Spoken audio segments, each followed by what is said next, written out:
नया income tax bill 2025 पेश होने वाला है और अफवाहें उड़ रही थीं कि इसमें टैक्स स्लैब्स में बड़ा बदलाव होगा। पर सच्चाई क्या है? क्या सरकार आपकी जेब पर नया बोझ डालने वाली है या बस पुराना कानून नया पैकिंग में मिलेगा? ये जो नया इनकम टैक्स बिल 2025 है, इसका पूरा मसौदा 62 पन्नों का महाकाव्य है जो 1960 के पुराने इनकम टैक्स एक्ट की जगह लेगा।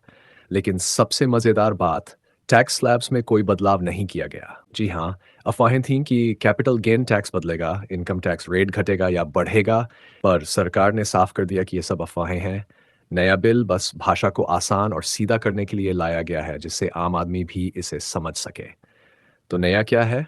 1 सिर्फ भाषा बदली, टैक्स नहीं।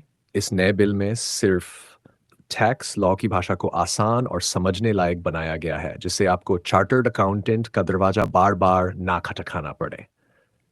2 पर्सनल इनकम टैक्स के पुराने और नए दोनों विकल्प रहेंगे। यानी जो लोग पुराना टैक्स सिस्टम पसंद करते हैं, वो उसे ही फॉलो कर सकते। नई टर्मिनोलॉजी, अब असेसमेंट ईयर और पिछला साल जैसी जटिल टर्म्स की जगह टैक्स ईयर और फाइनेंशियल ईयर जैसे आसान शब्द इस्तेमाल होंगे।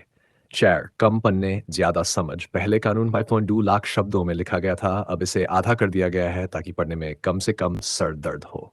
टीडीएस के नियमों को टेबल फॉर्मेट में लाया गया। पहले टीडीएस के नियम इधर-उधर बिखरे रहते थे, अब सभी को एक सेक्शन में समेट दिया गया है, जिससे पढ़ने और समझने में आसानी होगी। अब एक्सपर्ट्स क्या बोल रहे हैं कि नकुल हैं, कहती हैं कि नीतिगत बदलाव कुछ नहीं, बस भाषा सरल बनाई गई है। अखिलेश रंजन के पूर्व मेंबर बोले कि पुराने गैर ज़रूरी नियम हटाए गए हैं और कानून को कॉम्पैक्ट किया गया है, लेकिन टैक्स सरप्राइज़ की कोई गुंजाइश नहीं रखी। तो कुल मिलाकर अगर आप सोच रहे थे कि सरकार ने आपके टैक्स स्लैब में कोई छेड़छाड़ की है, तो निश्चिंत रहिए, ये बिल सिर्फ भाषा को आसान बना रहा है, आपके पैसे पे हाथ नहीं डाल रहा है। लेकिन अब बताइए, क्या अब बताइए, ये बदलाव सही लगे?